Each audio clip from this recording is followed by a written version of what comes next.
নমস্কার বন্ধুরা, গল্পের চিলেকোঠা পরিবারে আপনাদের সকলকে স্বাগত জানাই। আমি সায়নী। আজ আমাদের নিবেদন বিখ্যাত সাহিত্যিক শ্রী সুনীল গঙ্গোপাধ্যায় রচিত গল্প অপরেশ, রমলা ও আমি। গল্পটি কেমন লাগলো কমেন্টে জানাবেন। যদি ভালো লাগে লাইক করবেন, আর চ্যানেলটিতে যদি নতুন হয়ে থাকেন সাবস্ক্রাইব করবেন। তবে চলুন আর দেরি করব না, শুরু করি আজকের গল্প। শ্রী সুনীল গঙ্গোপাধ্যায় রচিত অপরেশ, রমলা ও আমি।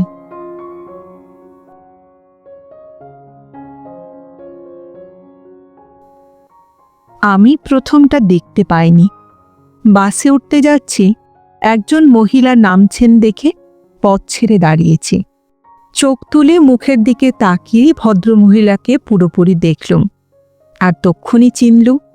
বললুম, তুমি? রমলা তখন বাস থেকে নেমে দাঁড়িয়েছে। আমার আর সে বাসে ওঠা হলো না। জিজ্ঞেস করলুম, কেমন আছো? রমলা হেসে সামান্য ডান দিকে ঘাড় হেলিয়ে বলল, আপনি কেমন আছেন? আপনি শুনেই বুঝলুম রমলার পিছন পিছন যে দীর্ঘকায় বলিষ্ঠ লোকটি নেমেছে সেই রমলার স্বামী। রমলা কোনোদিনই আমাকে অন্য লোকের সামনে তুমি বলতো না। অন্য লোকের সামনে আমি ছিলাম ওর দাদার একজন বন্ধু। রমলার স্বামীর দিকে তাকিয়ে বললুম, ভালো আছেন? অপরেশ রায় মুখে কিছু না বলে ঘাড় হেলালেন, কিন্তু আর কোনো প্রশ্ন করলেন না। অপরেশ রায়কেও আমি আগে চিনতাম, কিন্তু বছর 7 দেখিনি। হঠাৎ চৌরঙ্গিতে এই শেষ বিকেলবেলায় ওদের সঙ্গে দেখা হতেই আমার ভালো লাগলো। কি জানি এই 6-7 বছর রমলা কলকাতাতেই ছিল কিনা। আমি ছিলাম না মাঝে 2-1 বছর, তবু এর মধ্যে কোথাও একদিনের জন্যেও দেখা হয়নি। গত 3-4 বছর একবারও ওর কথা মনেও পড়েনি বোধহয়। কিন্তু হঠাৎ এই মুহূর্তে মনে হলো রমলা আমার থেকে খুব দূরে সরে যায়নি। চোখের কোণে চিকচিকে হাসি নিয়ে সে আমার দিকেই তাকিয়ে আছে। আমি বেশ সরল হাস্যে বললুম, অপরেশবাবু, আপনারা কোথায় আছেন এখন? অপরেশ কোনো কথা না বলে তেমনি হাসি মুখে দাঁড়িয়ে রইলেন। রমলাই উত্তর দিল, আমরা এখন গড়িয়াহাটায় থাকি।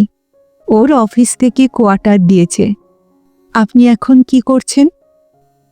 আমি উত্তর দেওয়ার আগেই অপরেশ বলল, 1 সেকেন্ড। তারপর স্ত্রীকে ডেকে নিচু গলায় কি যেন বলতে লাগল। আমি ওদের দিকে সস্নেহে বললে খুব ভারিক্ষে শোনাবে, কিন্তু বেশ সপ্রশংস দৃষ্টিতেই চেয়ে রইলুম। অপরেশের পাশে রমলাকে ভারী সুন্দর মানিয়েছে। রমলা আগে ছিল রোগা পটকা, এখন অপরেশের সবল চেহারার পাশে ওকেও খানিকটা স্বাস্থ্যবতী হতে হয়েছে। আমি যে রমলাকে একসময় সত্যি ভালোবাসতুম, কারণ ওদের একসঙ্গে দেখে আমার একটুও ঈর্ষা হচ্ছে না। অপরেশকে বিয়ে করে খুবই বুদ্ধিমতির কাজ করেছিল রমলা। তার বদলে আমাকে বিয়ে করলে বেচারার দুর্ভোগের সীমা থাকত না। স্বাস্থ্য কি এমন নিটোল হতে পারত না? তার বদলে এতদিনে মুখে পড়ত ক্লান্তির ছাপ। আমি আমার জীবন নিয়ে ক্লান্ত হয়ে গেছি। সেই জীবন আশ্রয় করে কতদিন শান্তিতে থাকতে পারত রমলা? তাছাড়া গড়িয়াহাটায় অফিস থেকে পাওয়া কোয়ার্টার তা জোগাড় করা কোনোদিনও আমার পক্ষে সম্ভব হতো না। সত্যি রমলা, তুমি যে সুখে আছো এ দেখে আমারও খুব ভালো লাগছে। অপরেশ বললেন, আপনারা দাঁড়িয়ে একটু কথা বলুন, আমি 1 মিনিট আসছি। আমি রমলাকে জিজ্ঞেস করলুম, কোথায় গেল তোমার স্বামী? চুরুটের বাক্স কিনতে। খুব চুরুট খান বুঝি? আর কোনো বিশেষ নেশা নেই, কিন্তু চুরুট না হলে ওর চলে না। সবসময় হাতে চুরুট থাকা চাই। এক একদিন তো চায়ের মধ্যেও চুরুটের ছাই পড়ে যায়, মশারির মধ্যে ঢুকেও। আমি হাসতে লাগলুম। রমলা বলল, ওর বাবাও এমনই চুরুট খান। আমার মনে হলো অপরেশ বোধহয় আমাদের দুজনকে নিরালায় দু একটা কথা বলার সুযোগ দেবার জন্যে ছুতো ধরে চলে গেল। কিন্তু সে ফিরে না আসা পর্যন্ত আমরা অপরেশ আর তার বাবার চুরুট খাওয়ার নেশা নিয়েই কথা বলতে লাগলুম। তাছাড়া আর কি বা বলতে পারতুম? বলা যায় কি, রমলা, আমাকে তোমার মনে পড়ে? না, আমারই ওকে মনে পড়ে না, ওরই বা পড়বে কেন? কিংবা এ কথাও কি বলা যায়, তোমার মনে আছে তোমার সেই প্রতিজ্ঞা? তোমাদের ছাদের চিলেকোঠায় সরস্বতী পুজোর রাত্রে তুমি বলেছিলে তোমার বুকের বাঁ দিকটা আমার, আমি যখন খুশি দাবি করতে পারি, বুকের ওপরটা বা ভিতর? না, এরকম দাবি জানাবার ইচ্ছেও আর আমার মনে পড়ে না।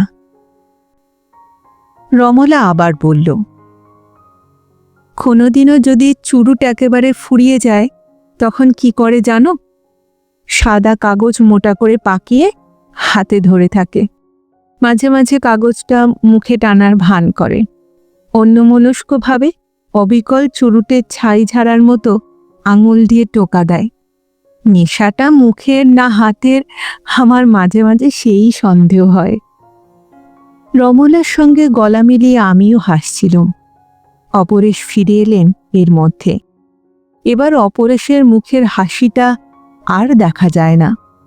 অপরেশ ভ্রুকুটি করল, তারপর আমার দিকে ফিরে বলল, আজ চলি, একদিন আসুন না আমাদের বাড়িতে।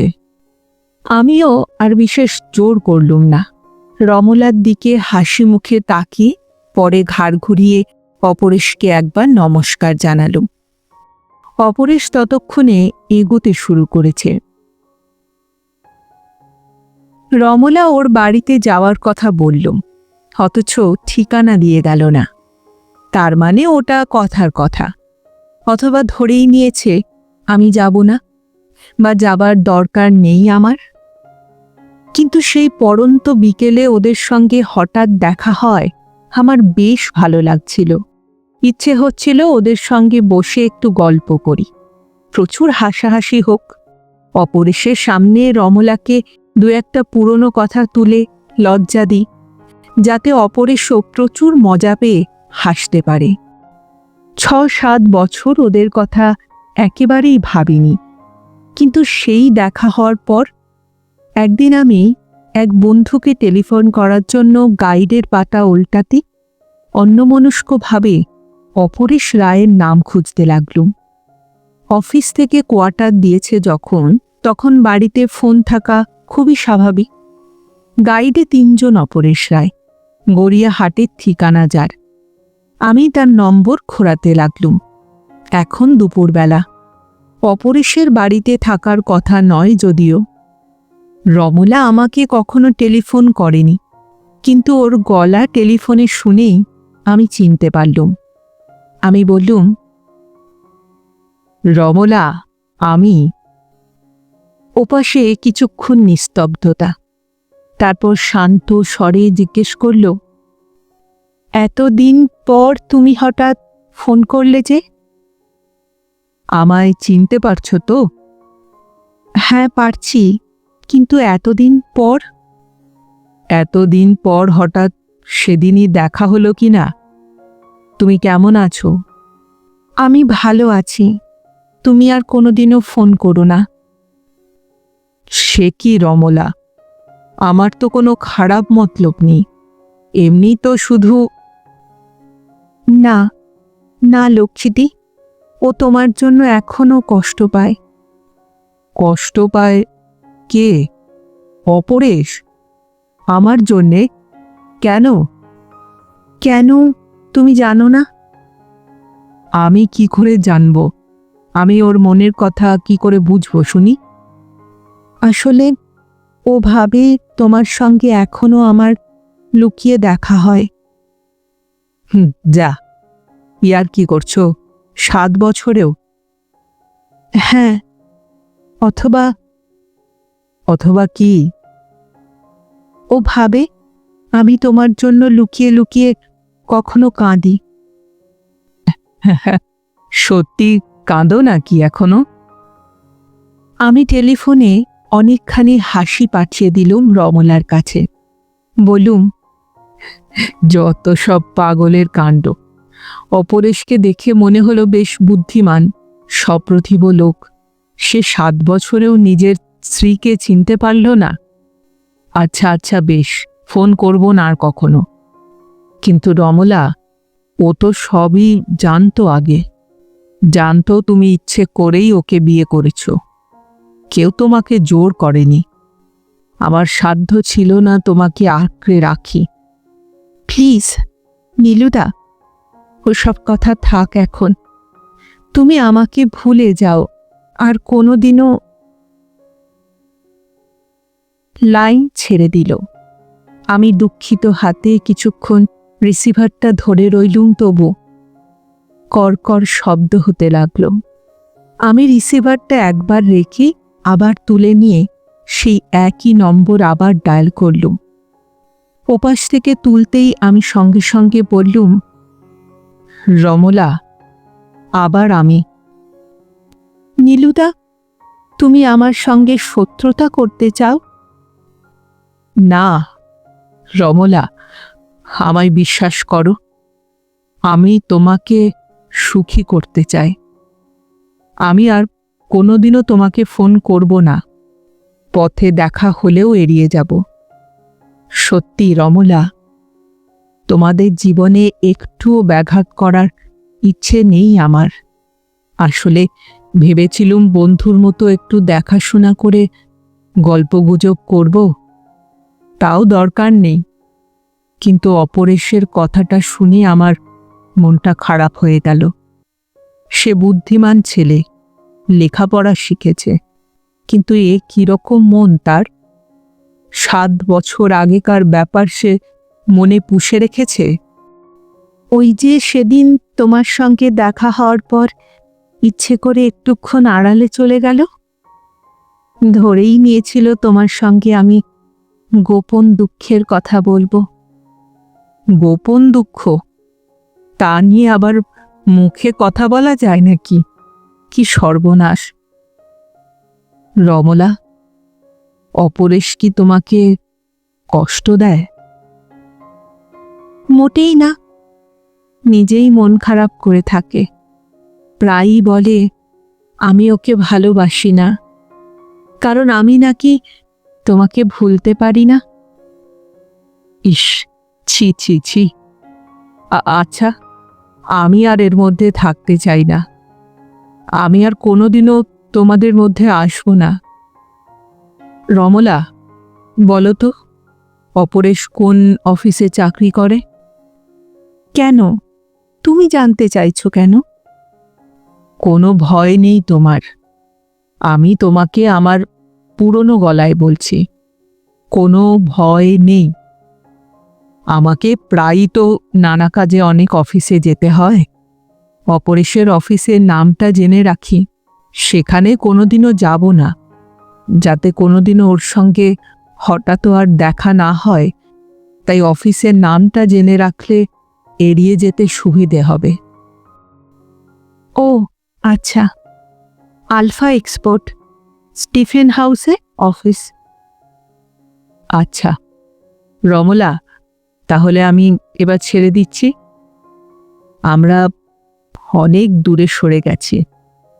এত দূর থেকে কেউ কারুর দিকে হাত বাড়াতে পারি না। আমার দিক থেকে তুমি নিশ্চিন্ত থাকতে পারো। যাই, আর কোনোদিনও হয়তো দেখা হবে না। নীলুদা, তুমি আমাকে ক্ষমা করেছ তো? ক্ষমার কথা উঠছে কিসে? রমলা, ছোটবেলাতে আমি যা করেছি তার জন্য আমি কোনরূপ অনুতাপও করি না, আবার অতৃপ্তির হাহাকারও নেই। ছেলেবেলায় যা করেছি তা ছেলেবেলাতেই মানায়। এখন যেমন মানায় সেরকমভাবেই বেঁচে আছি। কোথাও কোনো দুঃখ নেই। তুমি ভালো থেকো রমলা। আচ্ছা। এত কিছু কথার পর আমি যা করলুম তার ঠিক যুক্তি হয়তো দেখাতে পারবো না। আসলে আমি লোকটা তেমন খারাপ নই, স্বাভাবিক মানুষ যেমন হয় সেই রকমই। তবে নিজের কয়েকটি ইচ্ছার আমি নিজেই যুক্তি খুঁজে পাই না। যেমন একদিন আমি পার্কে আলু কাবলি খেয়ে বেরিয়েছি, খুব ঝালে ঠোঁট হুসহুস করছি, দুহাতে লঙ্কার গুঁড়ো, নুন আর ঝাল লেগে আছে, হাত মোছা হয়নি।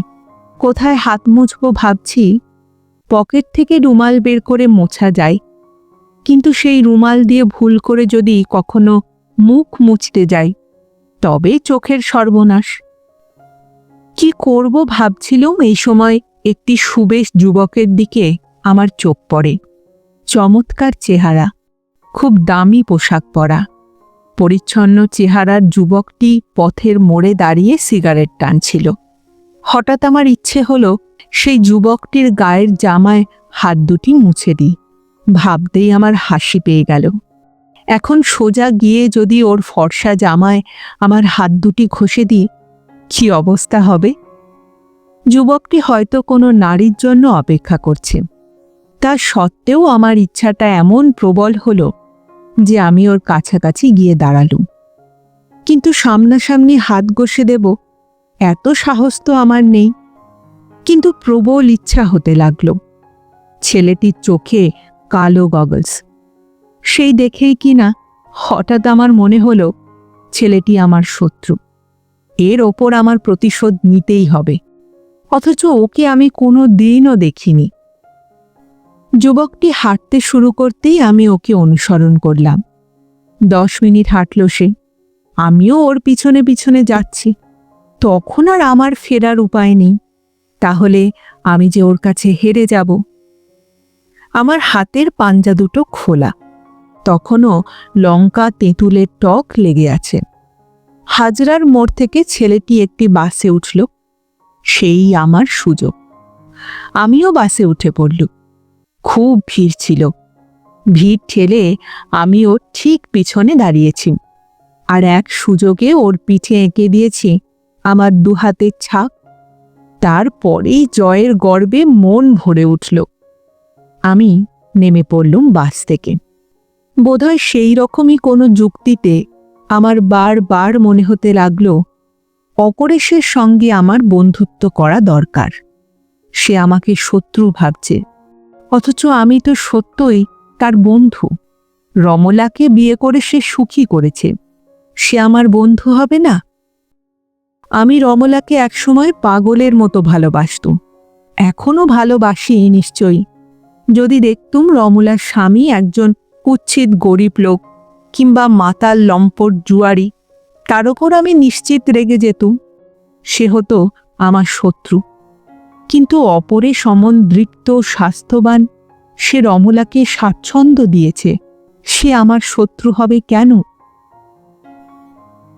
এত সব ভাববার আগেই কিন্তু আমি আলফা এক্সপোর্ট কোম্পানির অফিসে ঢুকে পড়েছি। আলাদা ঘরের সামনে অপরেশের নাম লেখা, বেশ বড় অফিসারই মনে হলো। বাইরের কোনো বেয়ারার হাত দিয়ে স্লিপ পাঠালে যদি অভিমানী অপরেশ আমার সঙ্গে দেখা না করতে চায়, এই ভেবে আমি দরজা খুলে সোজা ঘরে ঢুকে পড়ল। আমাকে দেখে অপরেশ নিশ্চিত খুবই অবাক হয়েছে, কিন্তু অফিসাররা মুখের বিস্ময় লুকোতে জানে। ফাইলে মুখ গোজা ছিল, মুখ তুলে নির্বিকারভাবে বললে, কি ব্যাপার? আমি বললুম, পাশের অফিসে আমার এক বন্ধু কাজ করে, তার ওখানেই আপনার নাম শুনে ভাবলুম একবার দেখা করে যাই। খুব ব্যস্ত ছিলেন নাকি? না, খুব একটা নয়, বলুন। অপরেশ তখনও আমাকে বসতে বলেনি, সে অভিমান করে আছে। কিন্তু আমায় এসব ছোটখাটো ব্যাপারে কিছু মনে করলে চলে না। আমি নিজেই চেয়ার টেনে বসলুম, বললুম, সেদিন পথে দেখা হলো, কিন্তু আপনার সঙ্গে ভালো করে কথাই হলো না।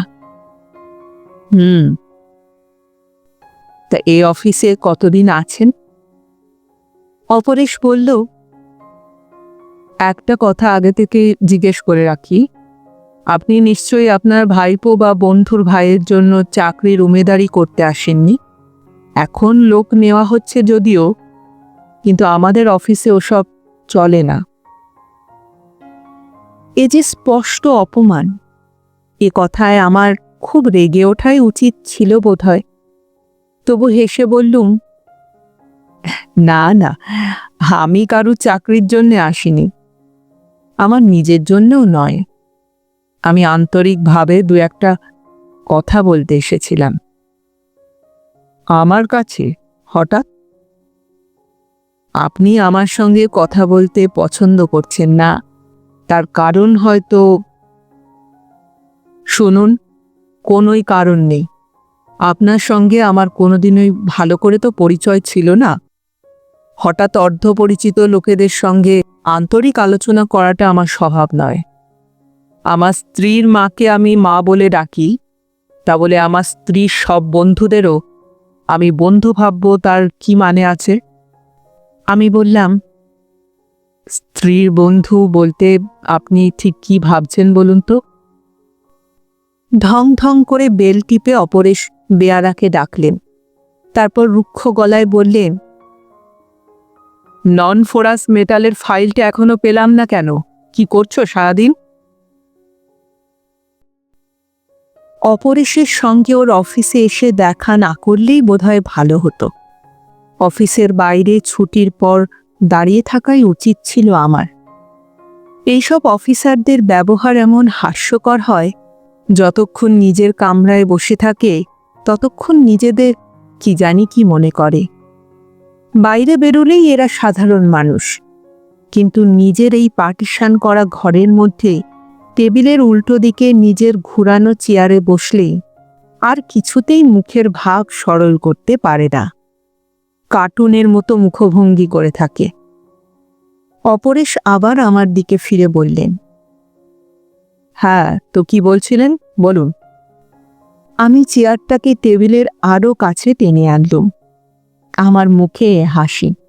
বললুম, আপনার সময় জরুরি, সুতরাং অল্প সময়ে স্পষ্ট করেই কথাটা বলে যাই। সেদিন আপনাদের দেখে একটা কথা মনে হলো, আপনি আমাকে একদমই পছন্দ করছেন না। সে না করুন, কোনো ক্ষতি নেই, কিন্তু মনে কোনো জ্বালা রাখবেন না।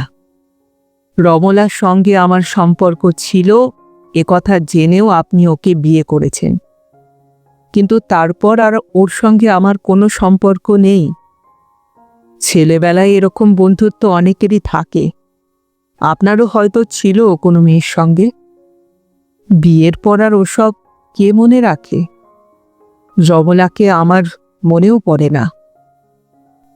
অপরেশ বলল, আপনি এসব কথা আমাকে বলতে এসেছেন কেন, দয়া করে সেটা জানাবেন কি?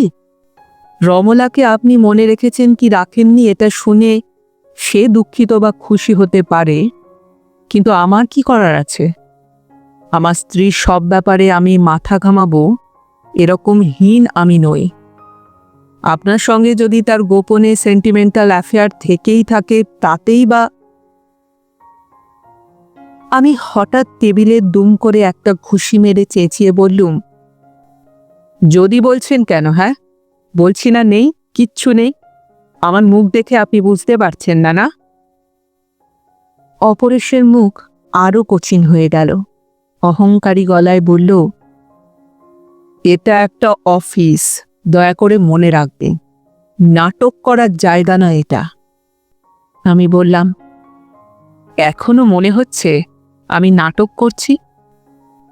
আপনি আমার কাছে মহত্ব দেখাতে এসেছেন না? আপনি প্রেমিক আর আমি স্বামী, অর্থাৎ আপনি হলেন নায়ক আর আমি ভিলেন। আপনার আত্মত্যাগ কি অসামান্য!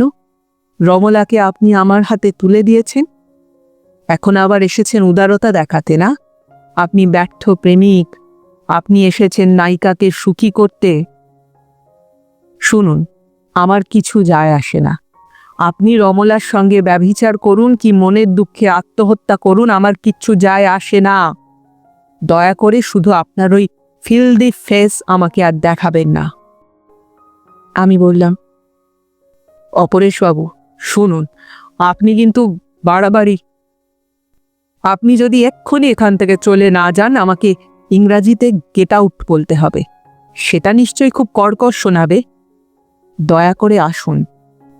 আমি উঠে দাঁড়িয়ে টেবিলে ভর দিয়ে অপরেশের মুখের দিকে তাকিয়ে হাসলুম।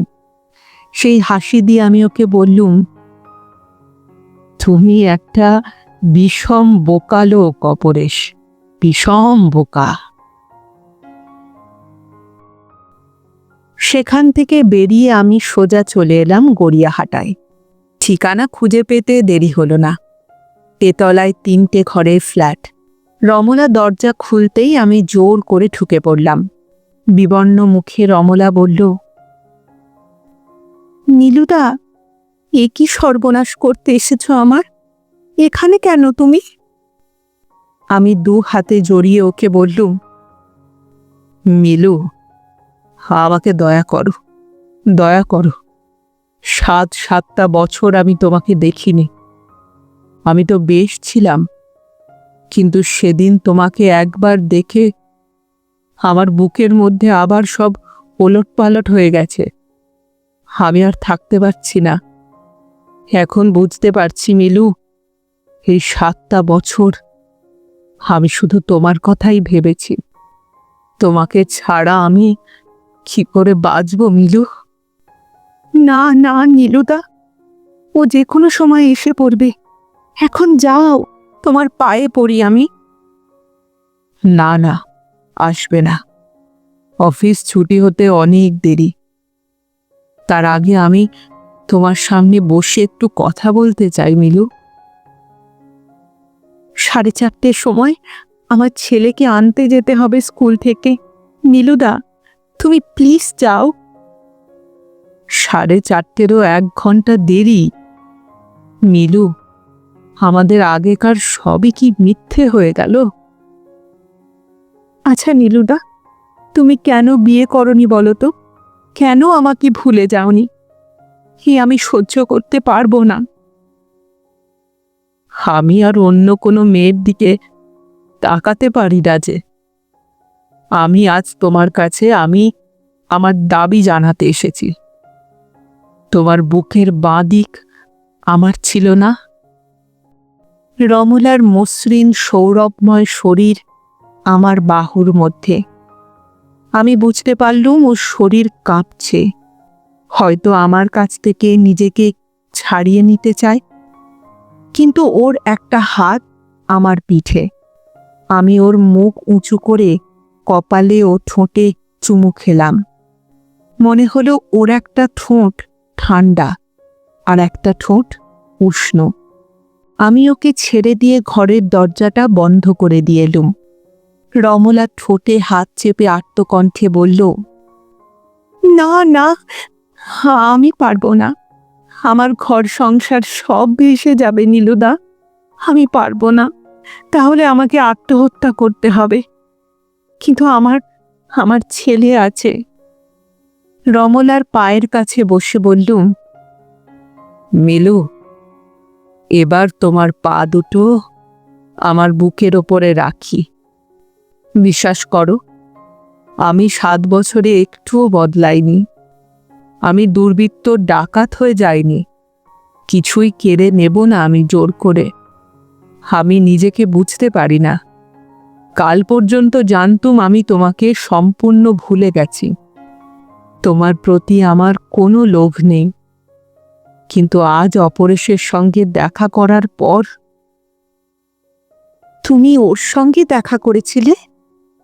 কেন? তবে যে আমাকে কথা দিয়েছিলে। জানি না কেন যে দেখা করতে গেলাম, আমি জানি না।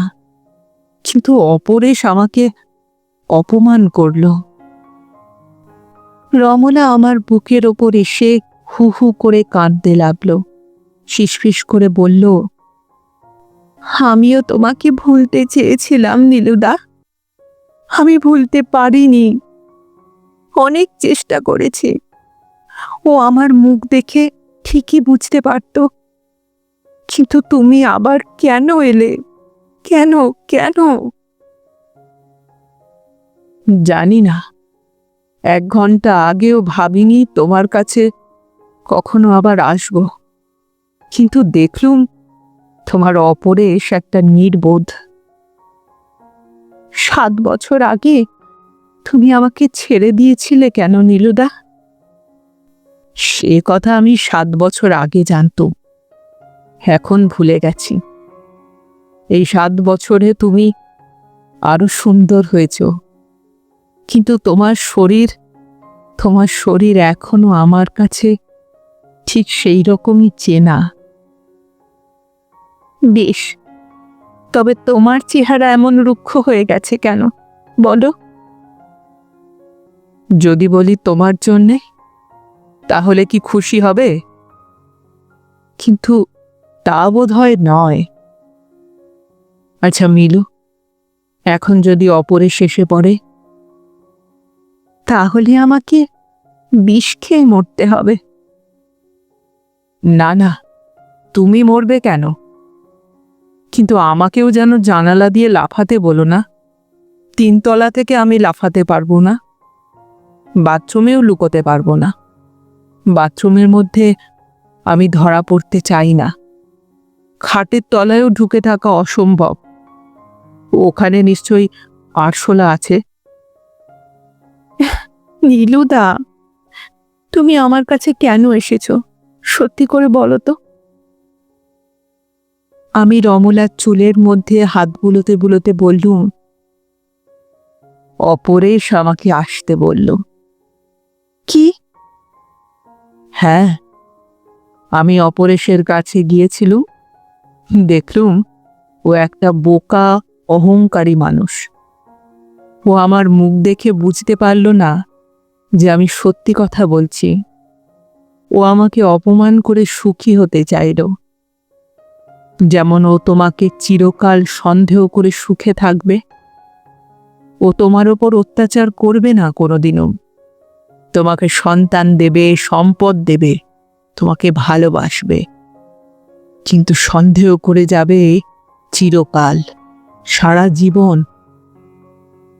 আমার কাছ থেকে তোমাকে জয় করে নিয়েছে, এটা যেমন ওর গর্ব, তেমনি স্বামী হিসাবে তোমাকে সন্দেহ না করলে ওকে কি মানায়, এ কথাও ও জানে। অর্থাৎ তোমার গোপন প্রেমের দুঃখ সত্ত্বেও সবল সুস্থ স্বামী হিসাবে ও তোমাকে অধিকার করে আছে। এই হবে ওর সারা জীবনের অহংকার।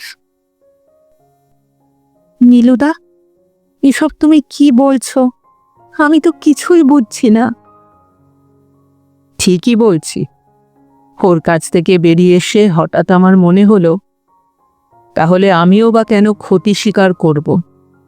আমি চাই তোমাকে দেখতে, আমি চাই তোমাকে ছুঁতে, তোমার বুকের গন্ধ শুঁকতে। সন্দেহ যখন ও করবেই, তখন আমি কেন ফিরে আসব না? শুধু গোপনীয়তা রক্ষা করাই যথেষ্ট। অপরেশ এমন দুর্বল নয় যে দুপুরে হঠাৎ অফিস থেকে ফিরে এসে স্ত্রীর ওপর গোয়েন্দাগিরি করবে। অহংকারী মানুষরা তা করে না। রমলা আমার আলিঙ্গন থেকে নিজেকে ছাড়িয়ে ব্লাউজের বোতাম আঁটতে আঁটতে বলল, কিন্তু আমি পারবো না। এরকমটা দিনের পর দিন আমি কিছুতেই পারবো না। তুমি ওর দিকটাই ভেবে দেখছো, আমার কথা ভাবছ না। আমি কেউ নই, আমি একটা খেলনা বুঝি। এতদিন আমি মনে মনে জানতাম, আমি বিয়ের পর থেকে ওর সঙ্গে কোনো ছলনা করিনি। মনে মনে তোমাকেই ভুলতে চেয়েছি, কিন্তু এখন ওর সঙ্গে অভিনয় করতে হবে নিয়মিত। সে গ্লানি আমি সইব কি করে নীলুদা? তবে তুমি কি আমার সঙ্গে চলে আসবে? কোথায়? এখন আমি কোথায় যাব বলো? সেদিন কাপুরুষের মতো দূরে সরে গিয়েছিলে, আর আজ তোমার সঙ্গে যেতে আমাকে কত মূল্য দিতে হবে তা তোমার ধারণা আছে? ভালোবাসার জন্য ততটা কি মূল্য দেওয়া যায়? না, যায় না। ঠিক, ঠিক। শুধু ভালোবাসার জন্যে কে আজকাল এত দুঃখ কষ্ট সহ্য করতে চায়? আসলে অপরেশ জানে না, জানো, প্রেমিকরা আজকাল আর নায়ক নয়, স্বামীরাই নায়ক। নাটক নভেলে সেই পুরাতন ব্যাপার দেখা গেলেও জীবন এখন বদলে গেছে। প্রেমের জন্য কে আর আত্মত্যাগ করতে চায় বলো? সব প্রেমিকই এখন ব্যর্থ প্রেমিক। আমি আরেকটা চুমু খেয়ে মিলুর চোখের জল মুছে নেব ভেবেছিলুম, এমন সময় দরজায় ধাক্কা পড়ল।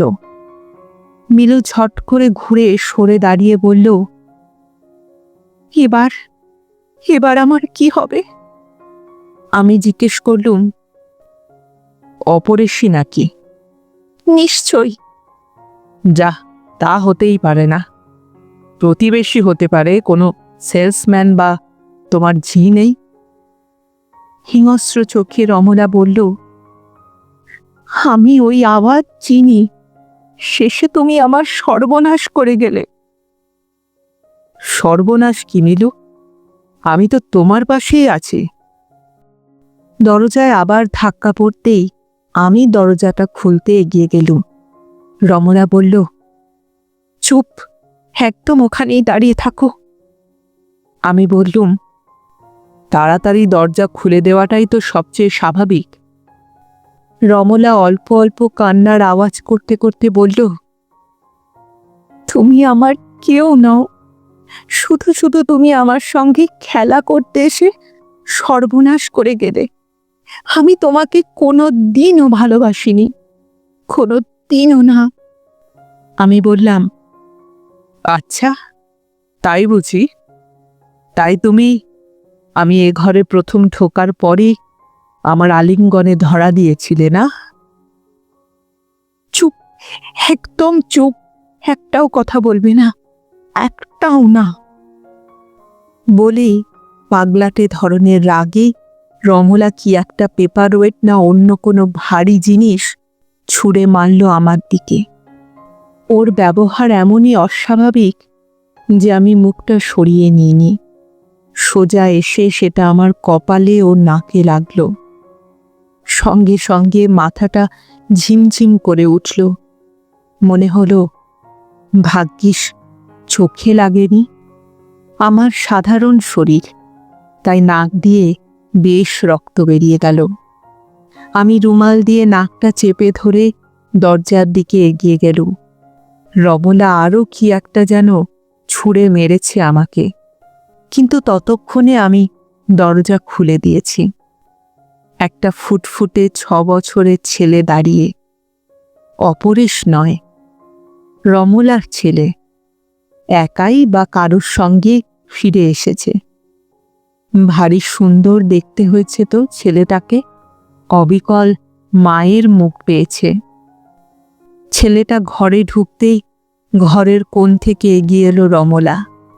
রমলার কপালের টিপটা ধেবড়ে গেছে, চোখের পাশে শুকনো কান্না। কিন্তু এতটুকু ছেলের চোখে কি এসব ধরা পড়বে? রমলার মুখের চেহারা আবার স্বাভাবিক হয়ে এসেছে।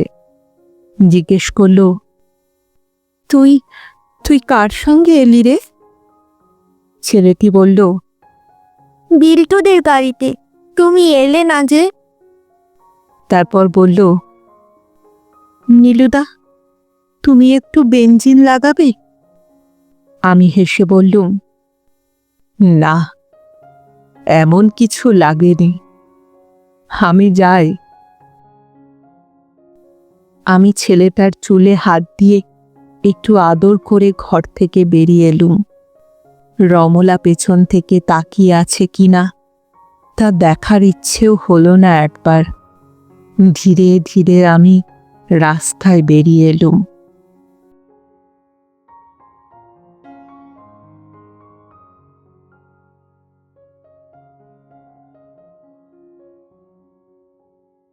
শুনছিলেন আজকের গল্প শ্রী সুনীল গঙ্গোপাধ্যায় রচিত অপরেশ, রমলা ও আমি।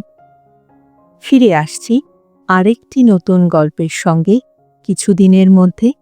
ততদিন ভালো থাকবেন, সুস্থ থাকবেন এবং গল্পে থাকবেন। আর আমার গল্প পাঠ ও উপস্থাপনা যদি ভালো লাগে তাহলে লাইক আর কমেন্ট করতে ভুলবেন না। আর চ্যানেলটিতে যদি নতুন হয়ে থাকেন সাবস্ক্রাইব করবেন। এতে আমার উৎসাহ ও আত্মবিশ্বাস দুইই বাড়ে। তাহলে আজ এখানেই বিদায় নিচ্ছি। আবার দেখা হচ্ছে। নমস্কার।